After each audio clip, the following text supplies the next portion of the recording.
वेदास्तथा स्मृतिगिरो यमचिन्त्य शक्तिं सृष्टिस्थितिप्रलयकारणमामनन्ति तं श्यामसुन्दरमविक्रियमात्ममूर्तिं सर्वेश्वरं प्रणतिमात्रवशं भजामः। अज्ञाननिरतिरुपैति यया विशोषं भक्तिः परापि भजते परिपोषमुच्चैः तत्त्वं परं स्फुरति दुर्गममप्यजस्रं साद्गुण्यभृत्स्वरचितां प्रणमामि गीताम्। नारायणं नमस्कृत्य नरं चैव नरोत्तमं देवीं सरस्वतीं व्यासं ततो जयमुदीरयेत्। हरे कृष्ण कृष्ण कृष्ण हरे हरे, हरे राम राम राम हरे हरे।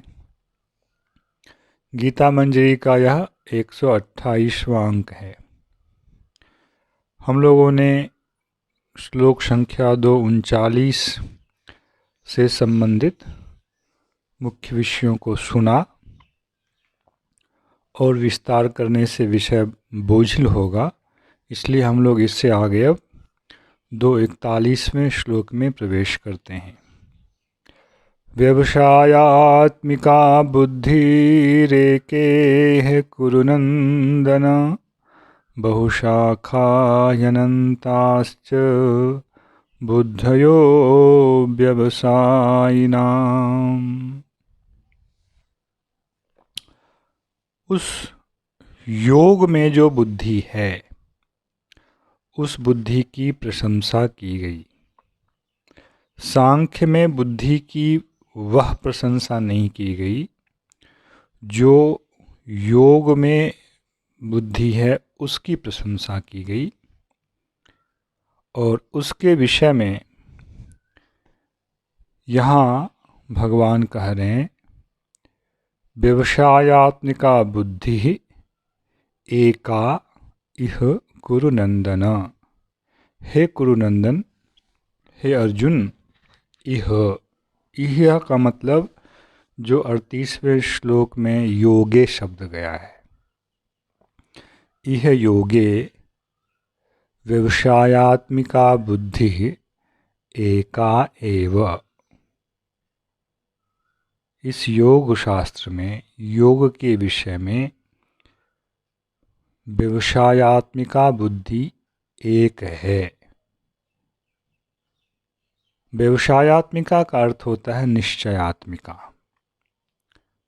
हम लोग लौकिक भाषा में व्यवसाय का मतलब व्यापार इत्यादि समझते हैं, उससे अलग वेदांत शास्त्र में इसका भाव होता है व्यवसाय मतलब निश्चय। व्यवसायात्मिका निश्चय स्वरूप वाली बुद्धि योग में एक ही होती है।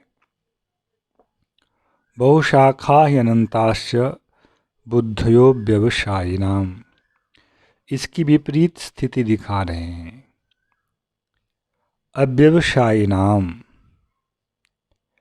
जो निश्चय वाले नहीं हैं, जिनकी बुद्धि में वह निश्चय नहीं आया है जिस तत्व को भगवान ने पहले कहा है, उसके संदर्भ में बोल रहे हैं। वैसे जो अव्यवसायी अनिश्चयात्मिका बुद्धि वाले लोग हैं, उनकी बुद्धि बहुशाखा अर्थात अनेक शाखाओं वाली होती है और अनंत होती है। शाखाओं में गिनती कर लेंगे ऐसा भी नहीं है। तो भगवान कहना क्या चाह रहे हैं, पहले इसको समझें।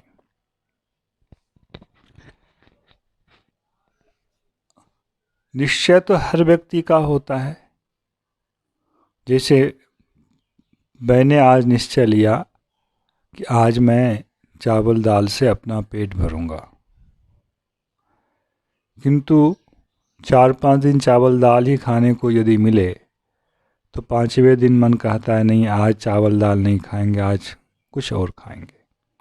जो दाल बन रही थी वही दाल बनती रही तो कम से कम दाल को बदल दिया जाए। तो यहाँ उसका निश्चय जो है वह बदल गया।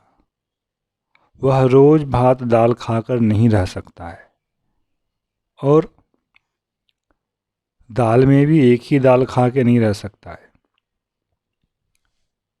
यही है बुद्धि की शाखाओं। एक तो निश्चयात्मिका बुद्धि की चावल दाल खा करके ही रहूँगा, उसमें भी एक ही दाल रोज मिलती रहे तो भी समस्या। तो यही उसकी शाखा।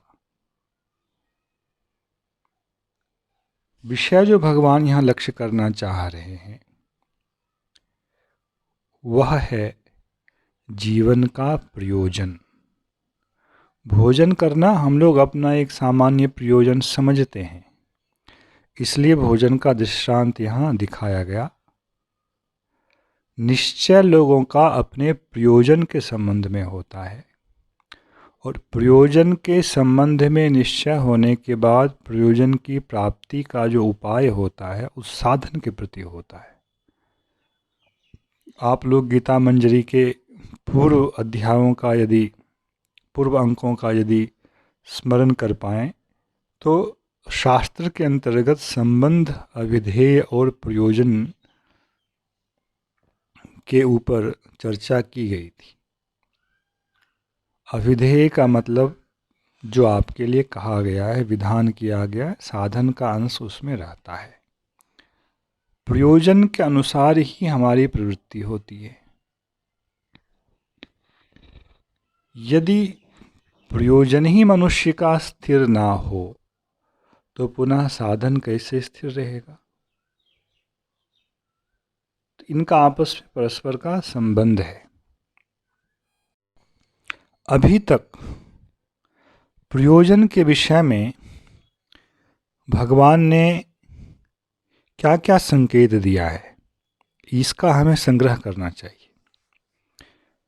गीता 2:15वें श्लोक में भगवान ने कहा था, यमिह न व्यथयन्त्येते पुरुषं पुरुषर्षभ सम दुख सुखम धीरम सोमृतत्वाय कल्पते। अमृतत्वाय कल्पते, अमृतत्व को पाने के योग्य हो जाता है। यह एक प्रकार का प्रयोजन, एक प्रयोजन भगवान ने सबसे पहले कहा है। इसके बाद के प्रयोजनों में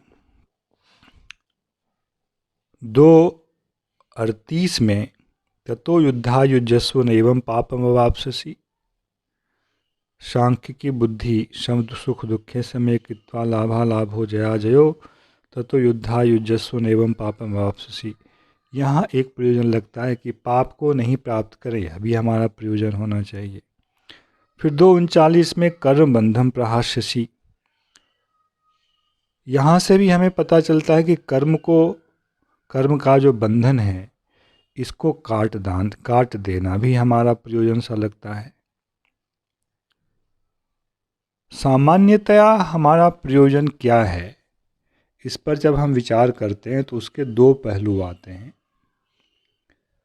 सुख की आत्यंतिकी प्राप्ति और दुख की आत्यंतिकी निवृत्ति हमारा प्रयोजन होता है। हम चाहते यही हैं कि ऐसा सुख प्राप्त हो जिसका कभी नाश ही ना हो, किसी काल में इसका नाश ना हो, और दुख कभी हमारे समीप आए ही ना, ऐसी भावना हमारी होती है। किंतु जिस श्लोक में भगवान ने अमृतत्व को प्रयोजन कहा है वहाँ भगवान बोल रहे हैं, सम दुख सुखम धीरम सोमृतत्वाय कल्पते। सुख और दुख में जो सम रहता है, बराबर रहता है, वह धीर है और वही अमृतत्व को पाने के योग्य होता है। तो एक दृष्टि से जिस सुख और दुख की बात हम लोग जानते हैं, जो हमारा अनुभव है, उसमें तो भगवान सम रहने के लिए बोल रहे हैं। कर्म बंधन प्रहास्यसि पापम अवाप्स्यसि नैवम पापम अवाप्स्यसि, ये दोनों विषय जो हैं ये शास्त्रीय हैं, क्योंकि कर्म का बंधन हम देखते नहीं हैं, समझते नहीं हैं। पाप पुण्य को भी हम लोग देखते नहीं हैं, समझते नहीं हैं। सामान्य रूप में जिसकी श्रद्धा शास्त्र के प्रति है वे तो समझते हैं, पर सामान्य लोग पाप पुण्य नहीं मानते हैं। तो प्रयोजन भगवान की दृष्टि में अभी तक के प्रकरण के हिसाब से हम यह कह सकते हैं कि अमृतत्व की प्राप्ति हम लोगों के लिए प्रयोजन है। और इस अमृतत्व की प्राप्ति के साथ लौकिक सुख और लौकिक दुख दोनों का ही विरोध है। यह गीता के 2:15वें श्लोक से हमें प्राप्त होता है। लौकिक सुख और दुख दोनों में ही जो सम रह सकता है वही अमृतत्व की प्राप्ति के योग्य हो सकता है। इस एक निर्णायक वचन ने हमारे लिए यह सिद्धांत उपस्थित कर दिया कि जो सामान्य जीव का प्रयोजन है वह प्रयोजन भगवान की दृष्टि से सिद्ध नहीं होता है। भगवान किसी और प्रयोजन की बात कर रहे हैं। इसलिए जो लोग लौकिक सुख की प्राप्ति और लौकिक दुख की निवृत्ति के लिए भगवान के निकट जाते हैं वे एक प्रकार से बुद्धिमान नहीं कहे जाते हैं। इस आधार पर हम लोग पहले व्यवसायी कौन है और अव्यवसायी कौन है, निश्चयी कौन है, अनिश्चयी कौन है, इस विषय के अंतर को समझें। शास्त्र के द्वारा जिसे इस विषय का बोध हुआ कि हमें अमृतत्व की स्थिति प्राप्त करनी है वही हमारा प्रयोजन है, तो इसके अतिरिक्त वह कुछ अपने प्रयोजन के रूप में जब सोच नहीं पाएगा तो उसकी बुद्धि एक हो गई ना। मुझे क्या चाहिए? मुझे अमृतत्व चाहिए। मुझे क्या चाहिए? मुझे अमृतत्व की स्थिति चाहिए, कोई दूसरी बुद्धि नहीं है। इसके विपरीत हमें सुख चाहिए, हमें दुख नहीं चाहिए, यह सामान्य लोगों की बुद्धि होती है। तो इस बुद्धि में प्रश्न क्या है? सुख चाहिए, किससे चाहिए? तो किससे चाहिए इस प्रश्न के उत्तर का कभी अंत नहीं है। क्यों? हम लोग बचपन से यह अनुभव करते आ रहे हैं कि सुख का प्रकार हमारे लिए एक नहीं है। कैसा सुख चाहिए और किससे चाहिए, ये दो प्रश्न जब उठाए जाएंगे तो हम भ्रमित हो जाते हैं। कैसा सुख चाहिए? एक सुख हम नहीं कर सकते। हमें भोजन का भी सुख चाहिए, हमें शयन का भी सुख चाहिए, हमें दर्शन का भी सुख चाहिए। तमाम इस प्रकार के सुख हैं जिसके पीछे हम पड़े हुए हैं। और फिर किससे चाहिए? तो उसके अंतर्गत एक विभाग है, तो उसमें तो वस्तुओं की यत्ता ही नहीं है। अतः यहाँ बहुशाखा ही अनंतास्य बुद्धयो अव्यवसाय नाम, यह जो कहा गया है इसके मर्म को समझें। लौकिक सुख सामान्य लोगों का प्रयोजन होता है, और उसमें यदि प्रश्न किया जाए किस प्रकार का सुख चाहिए तो वही बहुत शाखाओं में विभक्त हो गया। कहीं हम कहेंगे रूप का सुख चाहिए, कहीं कहेंगे स्वाद का सुख चाहिए, कहीं से कहेंगे गंध का सुख चाहिए। तो सुख का प्रकार हो गया, यही है इनकी शाखाएं। और इन शाखाओं में भी पुनः शाखाएं जो हैं वे तो अनंत हैं। जैसे कैसा सुख चाहिए का उत्तर है रूप। किससे चाहिए? तो फिर अनंत जीवन, इस जीवन में अनंत वस्तुओं के ऐसे ऐसे रूप हैं जिसको देखकर हमारा मन नहीं भरता, हम उसको प्राप्त करने की इच्छा करते रहते हैं। तो वह तो अनंत हो गया। इसलिए दो शब्द यहाँ आए हैं, बहुशाखा अनंताश्च। पहले के उदाहरण में भात दाल के अंतर्गत, मतलब भोजन के प्रकार के अंतर्गत जो विभिन्न वस्तुओं की बात कही गई, उसमें शायद लगता है मैंने उसे अनंत के अंतर्गत ही रखा, वह अनंत के अंतर्गत ही आएगा। किस प्रकार का सुख और उस प्रकार के लिए किस किस वस्तु से सुख, ये दो भेद हैं। तो प्रकार का सुख जो है यह शाखा के स्थानीय है, और उस प्रकार का सुख किस किस से चाहिए तो वह अनंत है। इसलिए अगला शब्द भगवान ने दिया अनंताश्च। बहुशाखा ही का मतलब होता है अवश्य ही। अब व्यवसायियों की जो बुद्धि है वह बहुत शाखाओं वाली है, क्योंकि उसको अनेक प्रकार के सुख चाहिए और उन सुखों को पाने का जो उपाय है वह अनंत है। इसलिए उस एक एक शाखा में ही अनंतता है। आशा करता हूँ आप लोगों को यह विषय समझ में आया होगा कि अमृतत्व के प्रति जिसकी दृष्टि नहीं है, सामान्य लौकिक सुख के प्रति जिसकी दृष्टि है, वैसे व्यक्ति की जो बुद्धि होती है वह अनेक प्रकार के सुख में और एक एक प्रकार के सुख को पाने के जो अनंत साधन हैं उन सब में उनकी बुद्धि फंसी रहती है।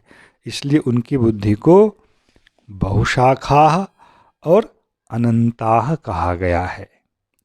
इसके विपरीत शास्त्र के द्वारा अपने प्रयोजन को जो समझने वाले लोग हैं उनको ना तो इस लौकिक सुख को अपना प्रयोजन मानना है, ना ही लौकिक दुख को अपना प्रयोजन मानना है। इस विषय में तो उन्हें सम रहना है।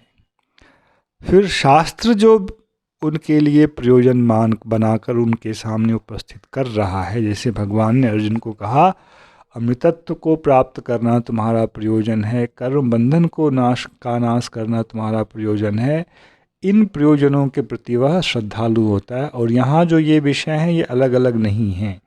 अमृतत्व की प्राप्ति और कर्म बंधन का नाश एक ही रास्ते में होने वाली दो घटनाएं। कर्म बंधन का नाश होगा तब अमृतत्व की प्राप्ति होगी, इसलिए अलग अलग विषय ये हैं ही नहीं। तो ऐसा जो प्रयोजन है वह एक ही होता है, और उस एक ही प्रयोजन के लिए जो हमारी समर्पिता बुद्धि होती है उसको तो निश्चयात्मिका होना ही पड़ेगा। यही मेरा साध्य है और यही इसको प्राप्त करने का उपाय है। ऐसी बुद्धि से वह व्यक्ति संपन्न होता है। तो योग में जो बुद्धि कही गई, योग का एक शब्द अर्थ हमने कहा था प्रयोजन भी है। मिलन हमारा प्रयोजन है उस परम तत्व के साथ, और उसको पाने का जो उपाय है उस उपाय को भी योग कहा गया। तो दोनों दृष्टिकोणों से प्रयोजन और प्रयोजन को प्राप्त करने का साधन, दोनों में हमारी बुद्धि अविचलिता रहती है, निश्चित रहती है कि हमें यही करना है, इसके अतिरिक्त हमें दूसरा कुछ भी नहीं करना है। यह इस योगे बुद्धि की एक विशिष्ट महिमा है। जय श्री कृष्ण। हरे कृष्ण कृष्ण कृष्ण हरे हरे, हरे राम राम राम हरे हरे।